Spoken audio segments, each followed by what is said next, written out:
Shrimati Mary George കൂടി നമുക്കൊപ്പം ചേരുന്നുണ്ട്. ശ്രീമതി മേരി ജോർജ്, ഏതായാലും ബജറ്റ് സമ്മേളനത്തിന് നാളെ തുടക്കമാവുകയാണ്. സംസ്ഥാനം രൂക്ഷമായ സാമ്പത്തിക പ്രതിസന്ധിയിലൂടെ കടന്നു പോകുമ്പോഴാണ് വീണ്ടും ഒരു ബജറ്റ് അവതരണത്തിലേക്ക് എത്തുന്നത്. എങ്ങനെ ഈ പ്രതിസന്ധി മറികടക്കാമെന്ന ഒരു ചിന്തയും സംസ്ഥാന സർക്കാരിൻ്റെ ഭാഗത്തു നിന്നില്ല. 5 മാസമാകുന്നു ക്ഷേമ പെൻഷനുകൾ മുടങ്ങിയിട്ട്. കഴിഞ്ഞ ദിവസമാണ് ക്ഷേമ പെൻഷൻ ലഭിക്കാത്തതിനെ തുടർന്ന് ഒരാൾ ആത്മഹത്യ ചെയ്തിരിക്കുന്നത്. അത്തരത്തിൽ കടുത്ത സാമ്പത്തിക പ്രതിസന്ധിയിലൂടെ കടന്നു പോകുമ്പോൾ വീണ്ടും ജനങ്ങളെ കൊള്ളയടിക്കാനുള്ള നീക്കം തന്നെയായിരിക്കുമോ ധനവകുപ്പ് നടത്തുക? അതിലിത്തിരി ഒരു മാറ്റം ഉണ്ടാകും. അതായത് ഇപ്പോ ധനപ്രതിസന്ധി അതിരൂക്ഷമാണ്. അതിരൂക്ഷം എന്ന് പറഞ്ഞാല് ഈ സംസ്ഥാനം ഫോം ചെയ്തതിന് ശേഷം ഇത്രയധികം ധനപ്രതിസന്ധി ഉണ്ടായ ഒരു വർഷം പോലുമില്ല. കടക്കണിയിലേക്ക് സംസ്ഥാനം പോയേനെ നമുക്കൊരു കേന്ദ്ര ഗവൺമെന്റ് ഉള്ളത് കൊണ്ടാണ് കടക്കണിയിലേക്ക് പോകാതിരിക്കുന്നത്. അപ്പൊ ഇത്തരം ഒരു സാഹചര്യത്തില് എന്താണ് സംഭവിച്ചത്? കഴിഞ്ഞ ബജറ്റില് അവതരിപ്പിച്ച, അതായത് നൽകിയ വാഗ്ദാനങ്ങൾ ഒന്നും തന്നെ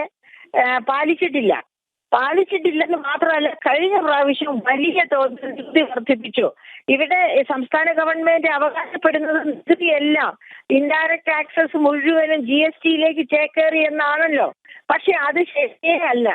GST ചേക്കേറിയത് നമ്മുടെ ആകെ നികുതി വരുമാനത്തിന്റെ ഒരു 40-45% GST പോയിട്ടുള്ളൂ, പരോക്ഷ നികുതികളുടെ.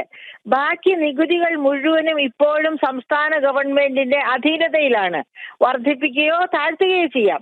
ഈ പറയപ്പെട്ട 50-55% വരുന്ന നികുതികൾ, സംസ്ഥാന ഗവൺമെന്റിന്റെ അധീനതയിലുള്ള നികുതികൾ എല്ലാം അങ്ങേയറ്റം ഉയർന്ന തോതിലേക്ക് കഴിഞ്ഞ വർഷം വർദ്ധിപ്പിച്ചിരുന്നു.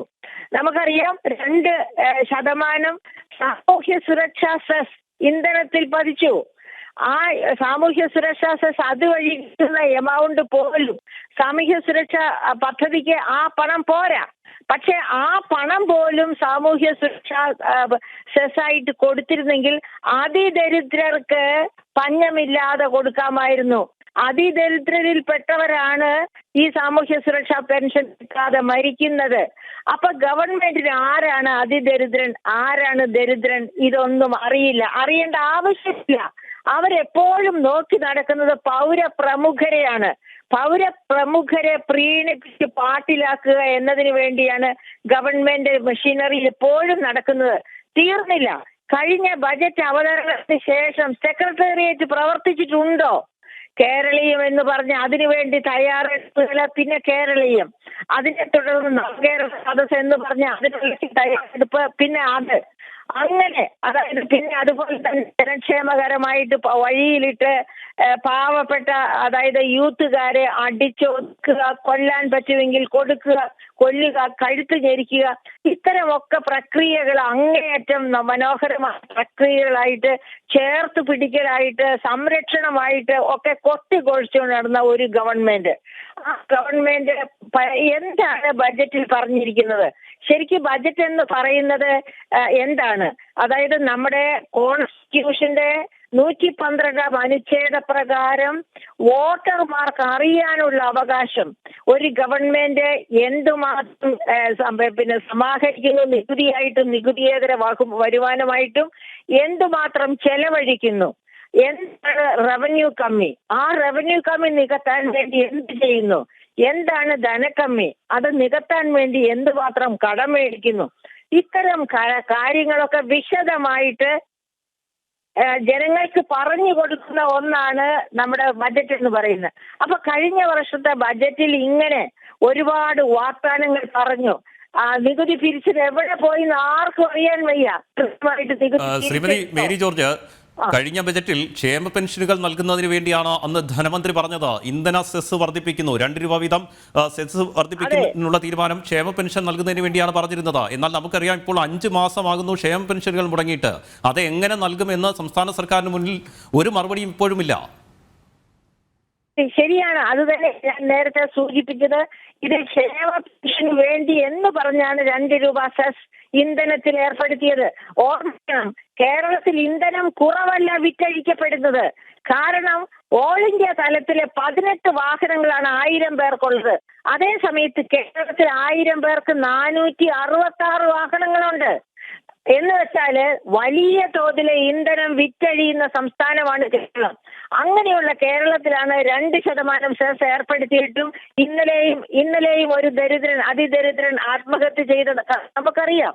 അപ്പൊ അങ്ങനെ പോവുകയാണ്. അപ്പൊ ഈ ഗവൺമെന്റ് ബജറ്റ് കൊണ്ടുവരുന്നു, അത് പാസ്സാക്കുന്നു, ഒരുപാട് വാഗ്ദാനങ്ങൾ പറയുന്നു. ഇപ്പൊ ഈ പ്രാവശ്യത്തെ ബജറ്റിനെ പറ്റി എനിക്കുള്ള ഒരു പ്രതീക്ഷ, ഇതില് നികുതി വർധനവ് കാര്യമായിട്ടുണ്ടാവില്ല. കഴിഞ്ഞ പ്രാവശ്യം വലിയ വർധനവുണ്ടായി, പക്ഷെ ഇത്തവണ ബജറ്റിൽ വലിയ വർധനവുണ്ടാവില്ല. കാരണം എന്ത്? കാരണം 2024 ഏതാനും മാസം കഴിയുമ്പോഴത്തേക്ക് ഇലക്ഷൻ വരികയാണ്, ലോകസഭാ ഇലക്ഷൻ. അപ്പൊ ആ ലോകസഭാ ഇലക്ഷനിൽ കൂടുതൽ MP-മാരെ CPM-ന്റേതായിട്ട് കേരളത്തിൽ നിന്ന് കേന്ദ്രത്തിലേക്ക് വിടണമെന്ന് അവർക്ക് ആഗ്രഹമുണ്ട്. അതുകൊണ്ട് ഇത്തവണ നികുതിയിൽ വലിയ നികുതി നിർദ്ദേശങ്ങൾ ഉണ്ടാകാൻ സാധ്യതയില്ല. ഒരു പക്ഷേ നികുതി വല്ലതും വെട്ടിക്കുറച്ചാൽ പോലും അത്ഭുതപ്പെടാനില്ല. പക്ഷേ പ്രഖ്യാപനങ്ങൾ അത് മാത്രമല്ലല്ലോ. അതായത് കഴിഞ്ഞ വർഷം തന്നെ മന്ത്രി P. രാജീവ് പറഞ്ഞു ഒരു വലിയ ബയോ പാർക്ക്, അതായത് ക്യാബ്കോ എന്ന പേരില് കേരളത്തിലെ വൈവിധ്യമാർന്ന കാർഷിക വിളകൾ ഉപയോഗപ്പെടുത്തി മൂല്യവർദ്ധനവ് നടത്തി ready to eat, ready to cook തരത്തിലുള്ള വലിയ സംരംഭക ചുവടുവയ്പ് ഉണ്ടാകുമെന്ന് കഴിഞ്ഞ ഓണത്തിന് അതിന്റെ ഇനോഗ്രേഷൻ നടത്തി അപ്പോഴ്. പക്ഷെ അതിനുശേഷം ഒന്നും സംഭവിച്ചിട്ടില്ല. അപ്പൊ അതുപോലെ കൊച്ചി കോയമ്പത്തൂർ ഇടനാഴി 2016 മുതൽ LDF പറയുന്നത് അങ്ങനെ ഒരു ഇടനാഴി തീർച്ചയായും കർഷകരെ മാത്രമല്ല എല്ലാ തരം സംരംഭകരെയും അത് സഹായിക്കും. അത് കേരളത്തിന്റെ മുഖച്ഛായ മാറ്റും. പക്ഷെ അതും ഇതുവരെ ശ്രീമതി മേരി ജോർജ് ആരോഗ്യ മേഖലയ്ക്ക് കോടികൾ മാറ്റിവെച്ചുകൊണ്ട് പറഞ്ഞത് കൊറോണ വാക്സിൻ സംസ്ഥാനം സ്വന്തമായി നിർമ്മിക്കുമെന്നാണ്. മാത്രമല്ല ഇപ്പോൾ ആരോഗ്യ മേഖലയുടെ അവസ്ഥ നമുക്കറിയാം. അവശ്യ മരുന്നുകൾ പോലും ലഭിക്കാത്ത അവസ്ഥയാണ്. സാമ്പത്തിക പ്രതിസന്ധി കാരണം അവശ്യ മരുന്നുകൾ പോലും ലഭ്യമാക്കാൻ കഴിയാത്ത അവസ്ഥയിലൂടെയാണ് ആരോഗ്യവകുപ്പ് കടന്നു പോകുന്നത്. അതായത് പെരിറ്റോണിയൽ ഡയാലിസിസ്, അതായത് ഡയാലിസിസ് നടത്തി മരണാസന്നരായി കിടക്കുന്ന രോഗികൾക്ക് ഒരു ഫ്ലൂയിഡ് വേണം ഈ പെരിറ്റോണിയൽ ഡയാലിസിസ് നടത്താൻ. അങ്ങനെ ആ ഫ്ലൂയിഡ് ആവശ്യമുള്ള 800 രോഗികൾ കേരളത്തിലുണ്ട്. അതായത് ഐഡന്റിഫൈ ചെയ്ത 800 രോഗികൾ. ആ 800 രോഗികളും മരണം കാത്തു കിടക്കുകയാണ്. ഈ ഫ്ലൂയിഡ് ലഭ്യമാക്കാൻ പോലും ഗവൺമെന്റിന് കഴിയുന്നില്ല. താങ്കൾ പറഞ്ഞത് വളരെ കൃത്യമാണ്.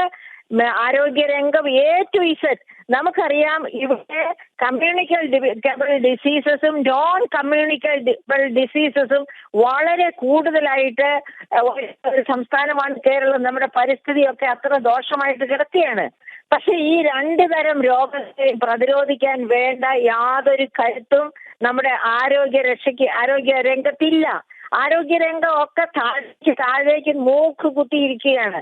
അപ്പൊ ഇതിന് വാചക കസർത്ത് കൊണ്ടാണ് ആരോഗ്യമന്ത്രിയും മറ്റെല്ലാവരും അയ്യോ കേരളത്തിന്റെ ഹ്യൂമൻ ഡെവലപ്മെന്റ് ഇൻഡെക്സ് 1ാം സ്ഥാനത്താണ് എന്നൊക്കെ വിളക്കിക്കൊണ്ടിരിക്കുകയാണ്. അത് അതായത് ഈ തമ്മിൽ ഭേദം തൊമ്മൻ, നമ്മൾ നാട്ടുപുറത്തൊരു ചൊല്ലുണ്ടല്ലോ, തമ്മിൽ ഭേദം തൊമ്മൻ. മാത്രമാണ് കേരളത്തെ സംബന്ധിച്ച് ആരോഗ്യരംഗത്ത് നമുക്ക്. അതെന്തുകൊണ്ടാണ്? ഇവിടെ ആരോഗ്യരംഗത്ത് നിറയെ പ്രവർത്തിച്ചു കൊണ്ടിരിക്കുന്ന സ്വകാര്യ ആശുപത്രികളും മറ്റ് സൗകര്യങ്ങളും മൂലം. ഈ സ്വകാര്യ ആശുപത്രികളിലും മറ്റു ദരിദ്രർക്കോ അതിദരിദ്രർക്കോ സാധാരണക്കാർക്കോ എത്തിപ്പെടാൻ പറ്റില്ല. അവർക്കാർക്കും വഹിക്കാവുന്ന ചെലവുകളല്ല. അപ്പൊ അങ്ങനെയുള്ള ആരോഗ്യ സംരക്ഷണം കൊണ്ട് കാര്യമില്ല. ഗവൺമെന്റിന്റെ ഇടപെടലാണ് ദരിദ്രർക്കും അതിദരിദ്രർക്കും സാധാരണക്കാർക്കും വേണ്ടത്. അപ്പൊ ഈ ബജറ്റിലാണെങ്കിലും കഴിഞ്ഞ വർഷത്തെ ബജറ്റിലാണെങ്കിലും എല്ലാ ബജറ്റിലും അയ്യോ ഇത് സാധാരണക്കാർക്കാണ്, ഇവിടെ അതിദാരിദ്ര്യം ഇല്ല, 0.071% ആണ് അതിദാരിദ്ര്യം എന്നൊക്കെ പൊങ്ങച്ചം പറയുന്ന നമ്മുടെ മന്ത്രിമാർ എന്താണ് ഓർക്കേണ്ടത്? അതുപോലെ നമുക്ക് കാർഷിക മേഖലയിലേക്ക് പോകാം. കർഷകർക്ക് ബജറ്റില് സംഭരണം മുഴുവനും കേന്ദ്രമാണ് കൊടുക്കുന്നത്. പക്ഷെ കേന്ദ്രം കൊടുക്കണമെന്നുണ്ടെങ്കിൽ ആ കാർഷിക വിളകൾ സംഭരിച്ച് അതിന്റെ പണം കർഷകർക്ക് കൊടുത്തു എന്നുള്ളതിന്റെ രസീത് CAG ഓഡിറ്റ് ചെയ്ത് കേന്ദ്രത്തിൽ എത്തണം. അതിന് ചെയ്യാൻ ആ ശ്രമം പോലും ഗവൺമെന്റ് നടത്താറില്ല. അതുപോലെ നമുക്കറിയാം ഈ കഴിഞ്ഞ ദിവസം വന്ന വാർത്ത, തദ്ദേശ സ്വയംഭരണ സ്ഥാപനങ്ങൾക്ക് കേന്ദ്ര ഗ്രാന്റ് കൊടുത്തിട്ടില്ല. കേന്ദ്ര ഗ്രാന്റ് 814 കോടി ലഭ്യമാകേണ്ടതാണ് 3 ഗഡുക്കളായിട്ട്. ആദ്യത്തെ ഗഡു ജനുവരിയിൽ തന്നെ കേന്ദ്രം കൈമാറി. പക്ഷേ അത് വകമാറ്റി ചെലവഴിച്ചു. അത് ചെലവഴിച്ചതിന്റെ മേരി ജോർജ് വകമാറ്റി ചെലവഴിക്കുക മാത്രമല്ല, കൃത്യമായ കണക്കുകൾ പോലും കേന്ദ്ര സർക്കാരിന് നൽകുന്നില്ല. ആദ്യ ഗഡു നൽകിക്കഴിഞ്ഞാൽ ആ തുക എവിടെ വിനിയോഗിച്ചു എന്നതിന്റെ കൃത്യമായ കണക്കുകൾ കേന്ദ്ര സർക്കാരിന് നൽകുന്നില്ല. പല ഘട്ടങ്ങളിലും കേന്ദ്ര സർക്കാർ ചീഫ് സെക്രട്ടറിയോട് റിപ്പോർട്ട് ചോദിക്കുമ്പോൾ ഒഴിഞ്ഞു മാറുകയാണ് ചീഫ് സെക്രട്ടറി. പിന്നെ എങ്ങനെയാണ് കേന്ദ്ര സർക്കാരിന് അടുത്ത ഗഡു നൽകാൻ കഴിയുക? ഞാനും പറയുന്നത് യൂട്ടിലൈസേഷൻ സർട്ടിഫിക്കറ്റ് CAG സർട്ടിഫൈ ചെയ്ത് കേന്ദ്രത്തിലെത്തണം. കാരണം കേരളം മാത്രമല്ല ഇന്ത്യയിലെ സംസ്ഥാനങ്ങൾ, വേറെ 27 സംസ്ഥാനങ്ങൾ പോലെയുണ്ട്. അപ്പൊ ചൊല്ലും ഇല്ലാതെ ഈ ഇഷ്ടം പോലെ ചെലവഴിച്ചോട്ടെ എന്ന് വെച്ചാല് ചെല്ലേണ്ടിടത്ത് ഒരു പൈസ പോലും ചെല്ലില്ല. ദാരിദ്ര്യ നിർമ്മാർജ്ജനം ഉണ്ടാവില്ല. ആരോഗ്യരംഗം മെച്ചപ്പെടുകയില്ല. ഇങ്ങനെ ഓരോ മേഖലയും ഇപ്പൊ തദ്ദേശ സ്വയംഭരണ സ്ഥാപനങ്ങൾക്ക് നമ്മൾ ഈ ദിവസങ്ങളിലൊക്കെ കണ്ടു 33% താഴെയാണ് പദ്ധതി വിഹിതത്തിന്റെ ചെലവഴിക്കൽ. സംസ്ഥാന തലത്തിലാണെങ്കിൽ 50% താഴെയാണ് പദ്ധതി വിഹിതത്തിന്റെ ചെലവഴിക്കൽ.